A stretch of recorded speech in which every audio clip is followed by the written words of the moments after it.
Promouvoir la culture, particulièrement le livre et les auteurs congolais, c'est l'objectif de cette plateforme qui vient de voir le jour à Brazzaville. Débaptisé Prud'homme, ce café du livre propose une expérience unique mêlant la passion pour la lecture à celle du livre. Cet espace de rencontre entre étudiants et auteurs offre ainsi l'opportunité de découvrir de nouveaux talents et d'échanger autour de leur passion commune. C'est une structure culturelle qui promouvoit le livre des auteurs congolais. Aujourd'hui, nous avons fait un talk-book autour du livre de M. Aubin, nommé sur le parcours douanier, la place du juge dans le contexte douanier. Nous mettons à la disponibilité de nos jeunes, des étudiants, des élèves, un accompagnement jeune autour des livres.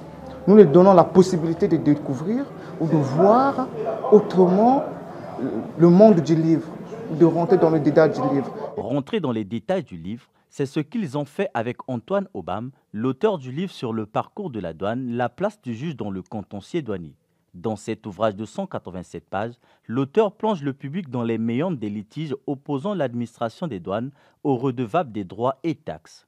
L'idée pour l'auteur est de trouver le juste équilibre entre les pouvoirs du juge et ceux de l'administration des douanes. C'est le souci de transmettre à ceux qui viendront après moi.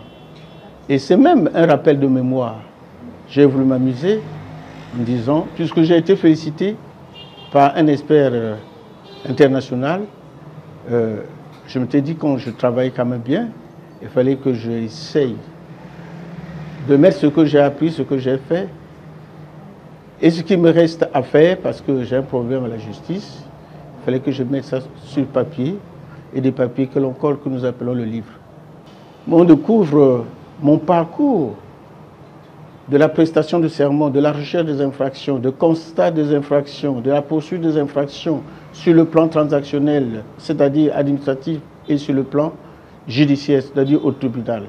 Antoine Obam ne se contente pas d'analyser les problèmes, il propose également des solutions concrètes pour améliorer la collaboration entre les différentes parties prenantes et pour garantir une application plus efficace de la loi douanière. Ces étudiants venus échanger avec lui trouvent en cet ouvrage un code moral, éthique et même déontologique. Lorsqu'on rentre dans cet ouvrage, on va un peu au-delà. On retrouve un homme qui, face à un parcours, après avoir passé des décennies d'exercice sur le terrain, se dit, j'arrive à la fin d'un parcours, mais quel est l'héritage que je peux donner à celui qui viendra après moi? Celui qui va me succéder se servira de quoi? Et ici, on est face à quelqu'un qui est arrivé au bout de son parcours.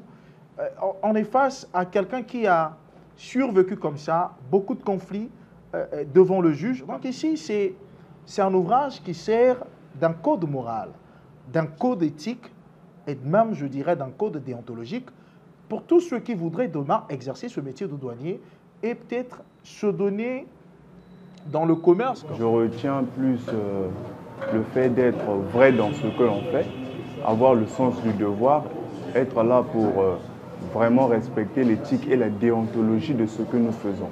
Parce que dans tout ce qu'on fait, il y a toujours des normes et des règles qu'il faut respecter.